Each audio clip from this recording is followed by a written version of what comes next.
Patriots fans, are you still looking for the silver linings from Sunday's loss to the Raiders? You have to really look for them, but the New England Patriots did have some, so stick around. You're about to be locked in to the Locked On Patriots podcast. You are Locked On Patriots, your daily New England Patriots podcast, part of the Locked On Podcast Network, your team every day.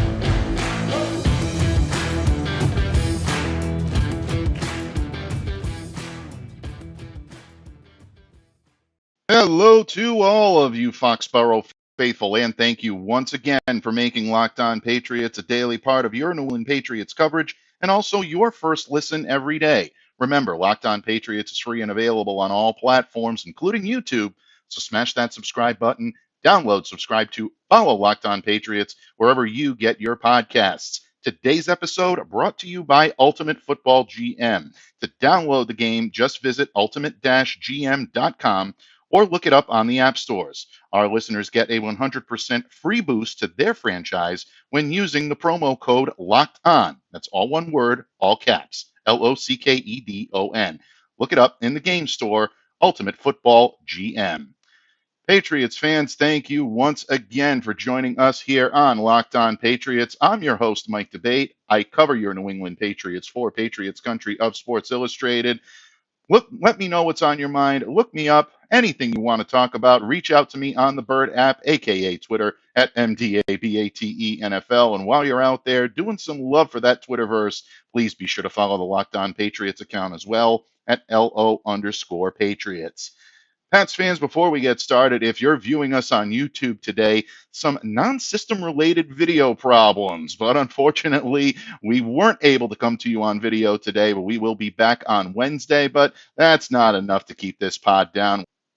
Patriots fans, we're a couple of days removed now from the Pats' loss to the Raiders, and you've heard all the descriptive words, all the adjectives to describe that one. A lot of them used here on Locked On Patriots. Egregious, unfathomable, perplexing, gut-wrenching. A lot of descriptive $50 words to describe the Patriots' 30-24 loss to the Raiders. Week 15, Allegiant Stadium. But to me, the one that keeps coming up over and over again in my mind is calamitous. And not only do I like the sound of the word, it really is appropriate because it could mean the end of the Patriots season.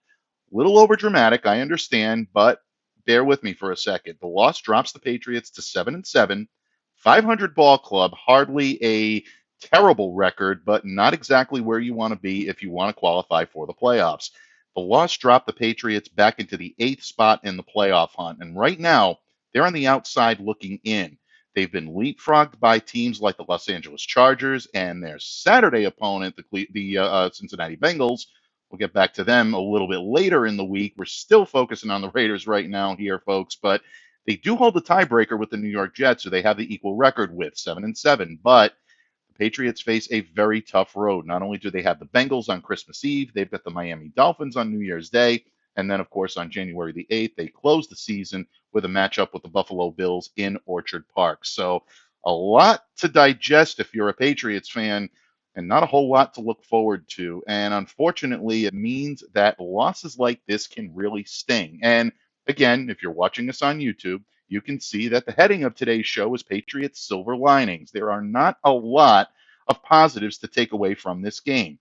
Losses like this can really sting. They can have an impact on the team. And that's my fear as a Patriots fan. As a Patriots writer, it's definitely something that I'm keeping my sharp eye on.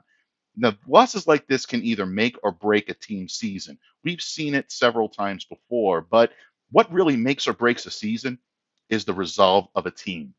And if the Patriots don't come back with a resolve to win and correct the mistakes that they made, yeah, they're probably going home early, folks. That game up in Orchard Park in early January would probably be the last time you'll see the 2022 Patriots on the field.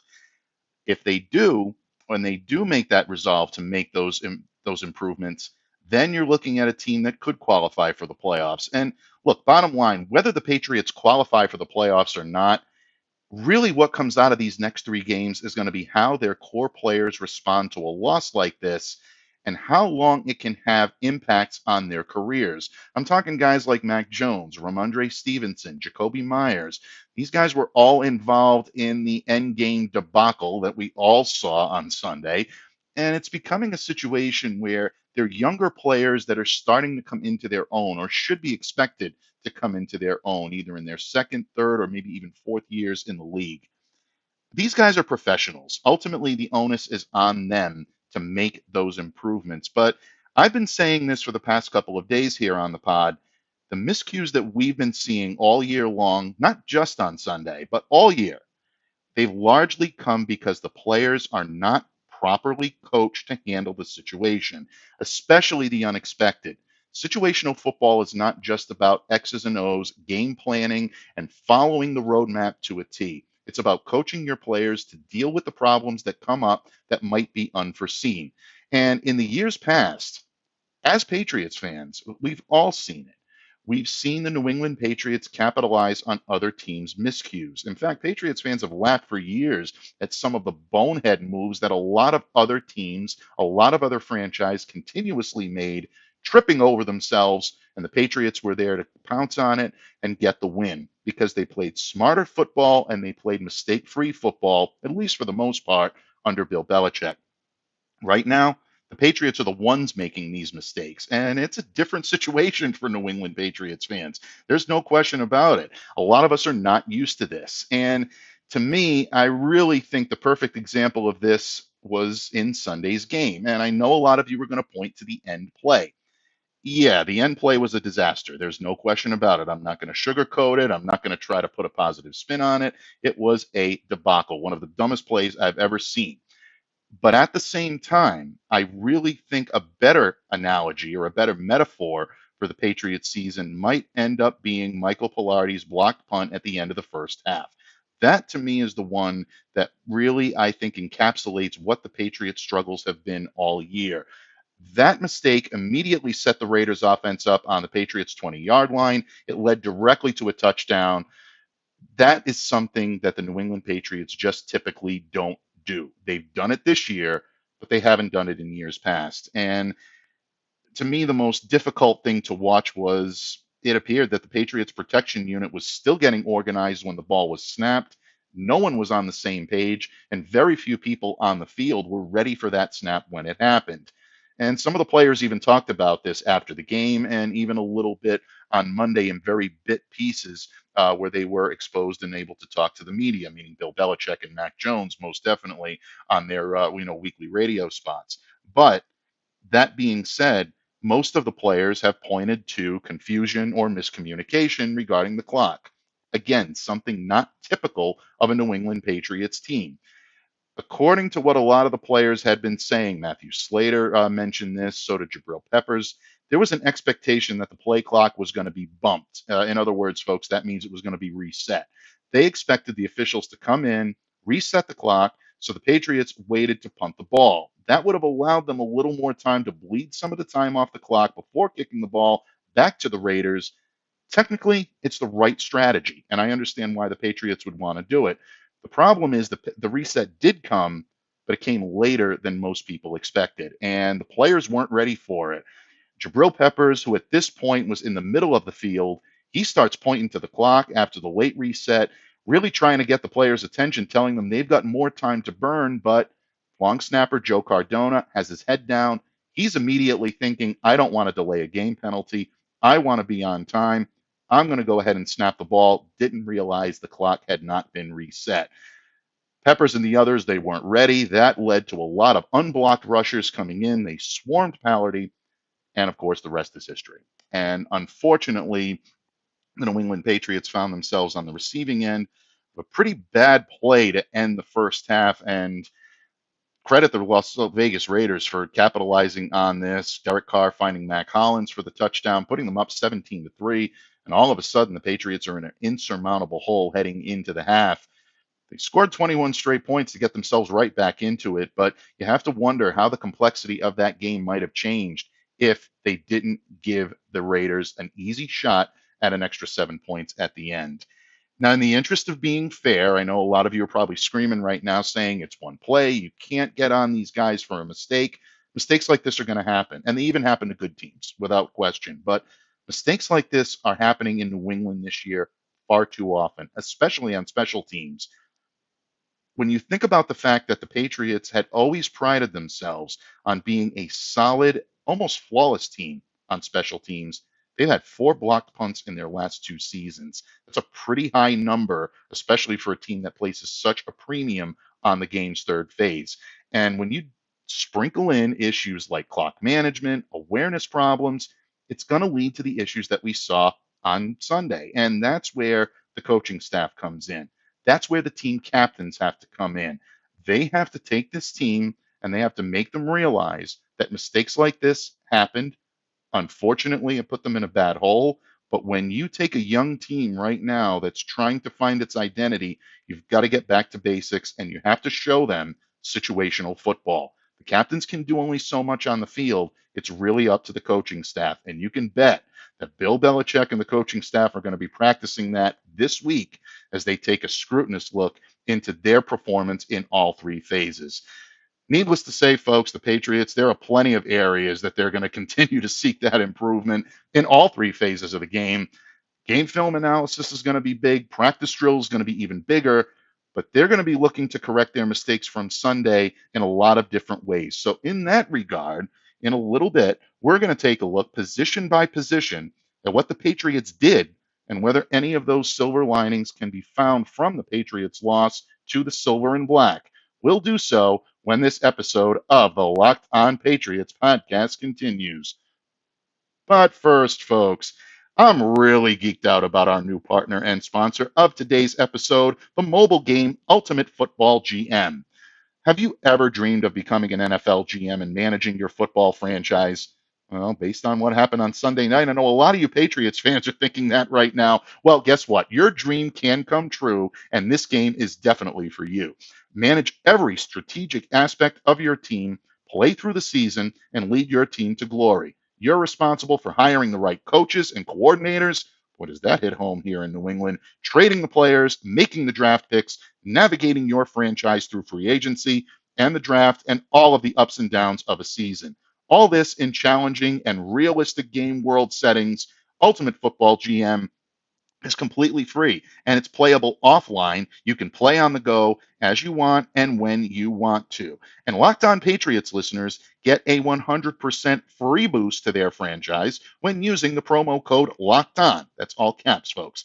You can use that promo code in the game store. That's Locked On in all caps, so make sure to check it out today. To download the game, just visit ultimate-gm.com or look it up on the app stores. That's ultimate-gm.com. Ultimate Football GM. Start your dynasty today. Patriots fans, you know that the holidays are nearly upon us, and it's the week before, it's the crunch time, and you need to get where you need to go and without any question. And when you need to get there in a hurry, or you need to get there safely, or you just need to get there, period, you can try our good friends at Turo, the world's largest sharing marketplace. With Turo, you can book any car you want, wherever you want it, from a community of local hosts. Browse a huge selection of vehicles for just about any occasion or budget across the US, UK, Canada, and Australia. Book a spacious SUV or minivan for a family road trip. Get a classic or luxury car for a special event, birthday, or holiday, or simply just find an affordable economy car if you're on a budget and need to get from point A to point B. Many Turo hosts can even deliver the car right to you. Every trip is backed by liability insurance. Terms and conditions and exclusions apply. Find your drive at Turo.com. Patriots fans, thank you once again for making Locked On Patriots a daily part of your New England Patriots coverage.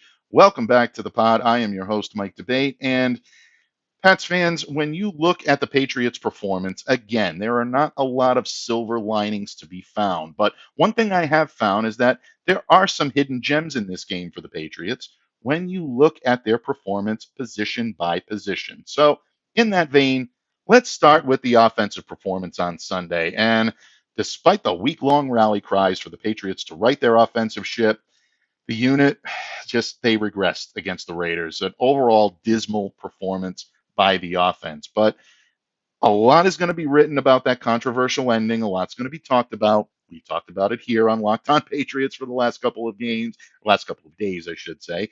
There's a lot of people talking about it all over terrestrial radio, but their problems on offense, they run a lot deeper than one botched play.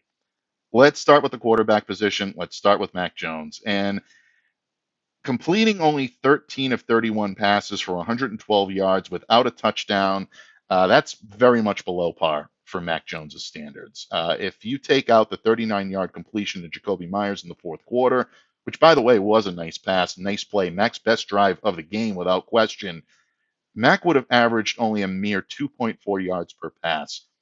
You add it in, he goes to 3.6, which is still not a tremendous amount, but it's a little more respectable than what you see from the 2.4. And his performance in the fourth quarter helped to kind of pull himself out of the doldrums a little bit. But things we're still seeing with Mac, accuracy issues, suspect decision making, a little bit squeamish when it comes to making the plays that he needs to play. And these are problems that we're seeing happen this year that we didn't see happen in his rookie season.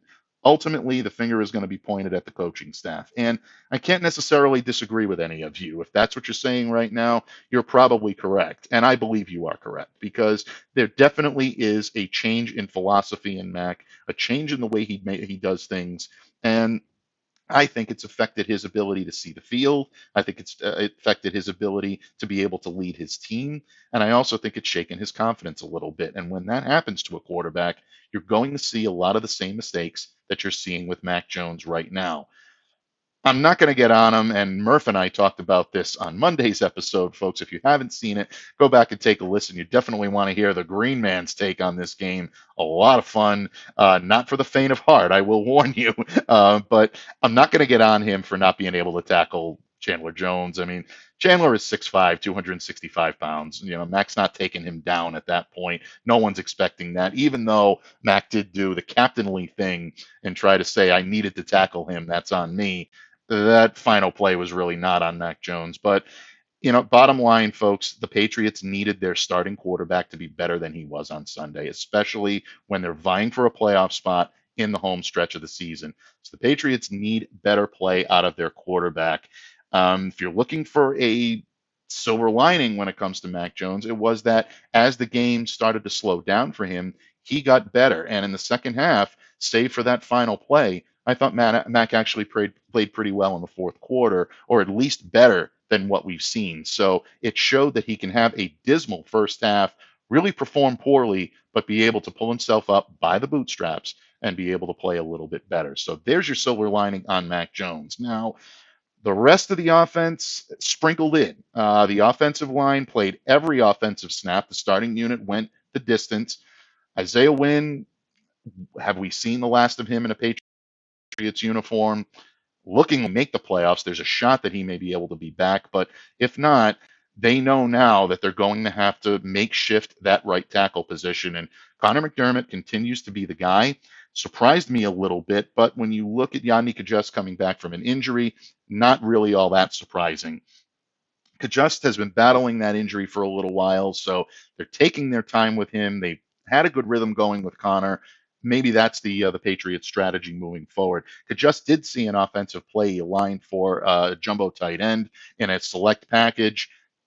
We'll see what happens with Yadni when it comes to Saturday's game against the Bengals. Will he sprinkle back into the right tackle position, or is this something where they're going to ride with Connor McDermott and ride with the hot hand right now? So that's something to take a look at. But the rest of the offensive line was solid. David Andrews is a guy to keep an eye on. Obviously, there was a little bit of an injury issue late in the game. He was helped off the field, but we'll see. Did speak to the team afterwards, so you have to think that even if he was a little bit banged up, he should be okay. But practice status on David Andrews, something to keep under your hat for the remaining week. For all the negativity that's going to engulf this matchup, I thought the Patriots' running game may have been their brightest silver lining of the day. Pat's running game had a solid statistical day, and say what you will about Rhamondre Stevenson. Murph and I love to say he looks fantastic, and he did look fantastic against the Raiders on Sunday. Take the final play away from this just for a second. 172 yards, 19 carries, 34-yard touchdown run. That really arguably should have been the game winner. That should have been the game winning drive. But again, folks, I digress. But Stevenson was really able to take advantage of what the Patriots do well when the running game is effective. Getting back to the offensive line, when you have Cole Strange pulling to the play side, when the tight ends are used as protection blockers in 12-man alignments, that's when this Patriots running game is at its best. That downhill, gap-based running style that really Rhamondre Stevenson is just so good at, and that's where he was able to rip some of his big runs.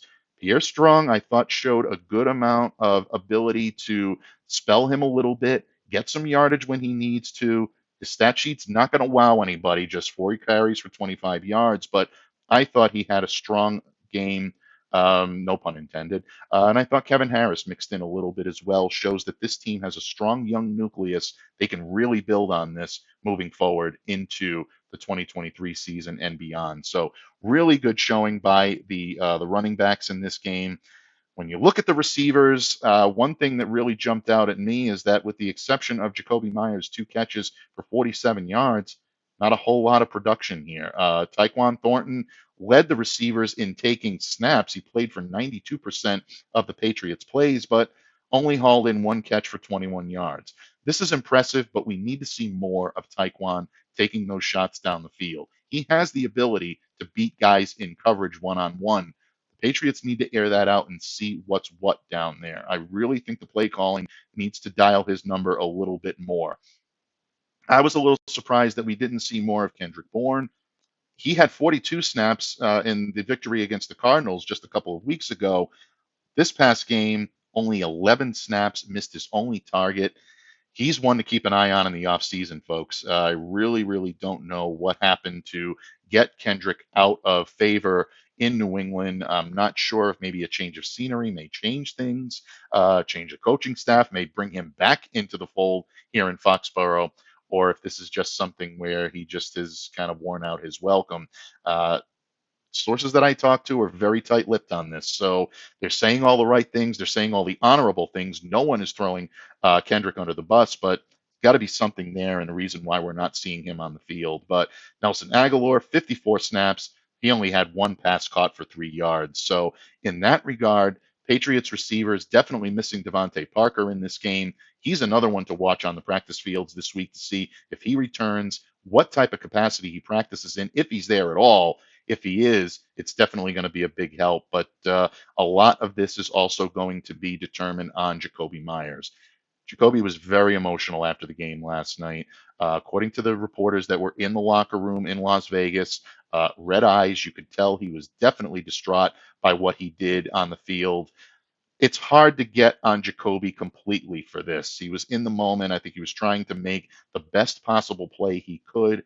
Again, I put more of the onus on the coaching staff here, not having these guys prepared for a situation like that. But he has to shoulder some of the blame as well. Again, he's a professional. That's just inexcusable to do what he did. But Jacoby is one of the great guys on this team, and I really hope that he's able to bounce back. Every player that the Patriots have put in front of a microphone have rallied to his aid and have really rallied to his rescue and been a support to him. Hope to see that continue without question. So onward and upward for Jacoby Myers, hopefully this week and beyond. Like to see him snap out from what really is a real tough thing for him to be able to get over. Last but certainly not least, and I know our good friend Claire Cooper is listening to this, tight-endage Claire. Yeah. Not many good things to say. I'm sorry. Jonnu Smith, 38 snaps. Hunter Henry, 52 snaps. They combined for 4 passes, 33 yards. The longest was a 13 yard reception belonging to Smith. This is a team in the Las Vegas Raiders that had difficulty covering tight ends typically, only averaging about 50 yards per game per tight end. Not a whole lot of production in the red zone. The Raiders are not a very good red zone defensive team. At least coming into this game, they weren't.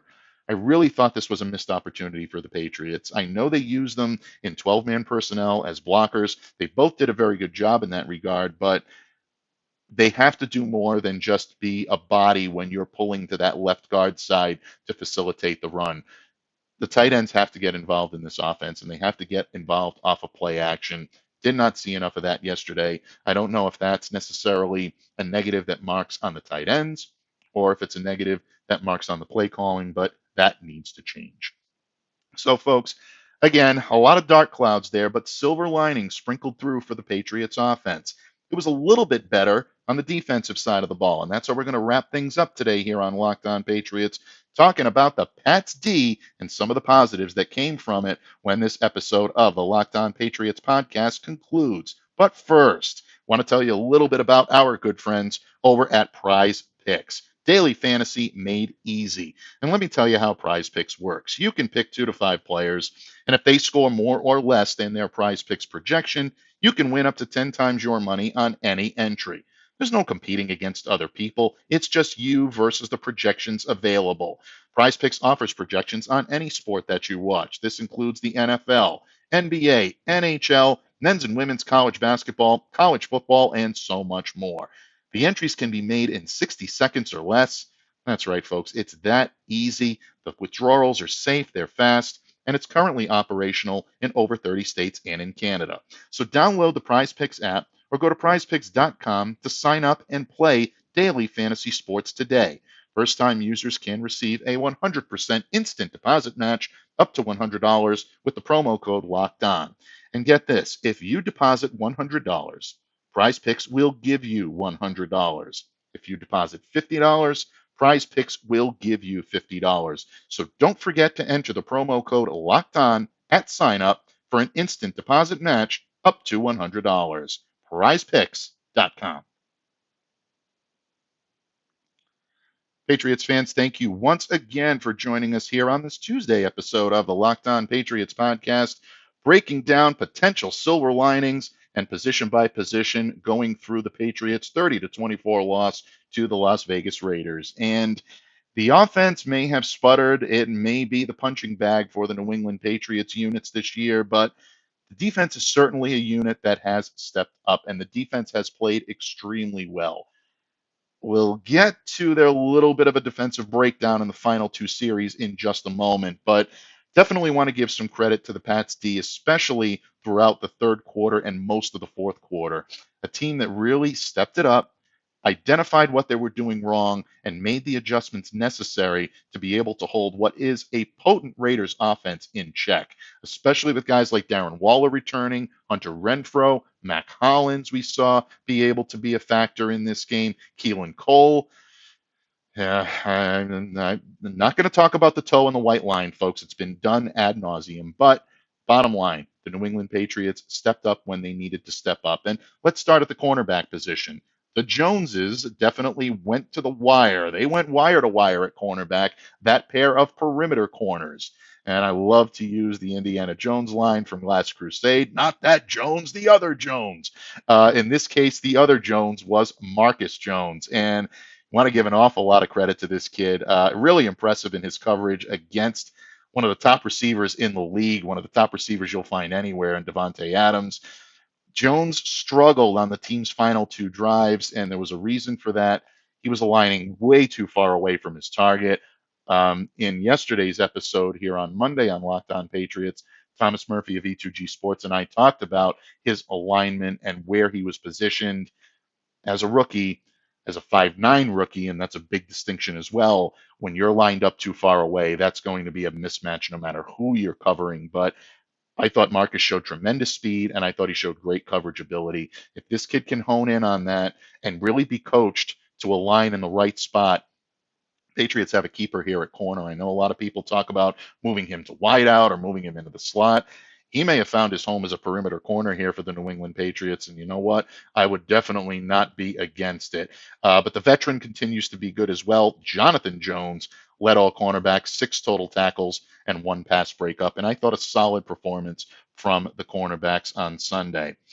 Safeties, What can you say about the safeties that really doesn't include Kyle Duggar? Want to give all the love in the world to Devin McCourty, who continues to be the Iron Man out there. He went the distance snaps wise, played all 68, and he continues to direct traffic back there. But Kyle Duggar was the standout.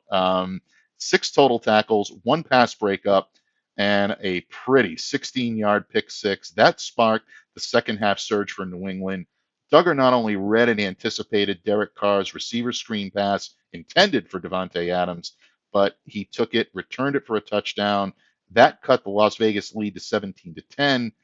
And again, this is the formula that the Patriots use to try to win games. It gave you a lot of hope that this game could be turned around. The Patriots entered this game scoring 85 points off of turnovers, first in the NFL, something if you've listened to last week's crossover with your boy Q of Locked On Raiders and myself, we talked about the Patriots' ability to capitalize on turnovers and score off of them. The Patriots did it, and this is something that gave us, again, hope to see the Pats be able to turn it around. And that initiated and started a run of 21 straight points scored by the team in the second half. Should have been enough to carry them to victory. Ultimately, it wasn't. But again, the New England Patriots definitely playing well at the safety position. Adrian Phillips had 43 snaps in the star position. Jabril Peppers, 11 snaps. They rounded out the depth chart. Again, we talked about Peppers when it came to the missed assignment on the punt block. Clock confusion, no question about it, but they struggled a little bit. The Darren Waller touchdown, Waller beat both of these guys easily to get into the end zone. So have to shore up, have to tighten up that coverage a little bit with both Phillips and with Peppers. But again, Duggar really pulls the weight here on the safeties. As far as the D line goes, I thought a solidly schemed game for the interior defensive front. Dietrich Wise, he took 36 snaps. This was a heavy rotational game for the Patriots, so not a whole lot of Iron Men out there for these defensive linemen. But you look at guys like Devon Godchow, Lawrence Guy, Daniel Aquale, all rotating in, all taking big time, snaps, all taking the opportunity to have something happen in the defensive front and be able to keep that offensive line at bay for the Las Vegas Raiders. They also did a very good job of scheming against Josh Jacobs, preventing the run. Josh did have 93 yards on 22 carries, but this is a guy that routinely can go off for over the century mark. When you look at some of the personnel that the Patriots rotated in, thought they did a very good job of holding him in check. And Christian Barmore really facilitating the interior pass rush, bringing some pop back to that position.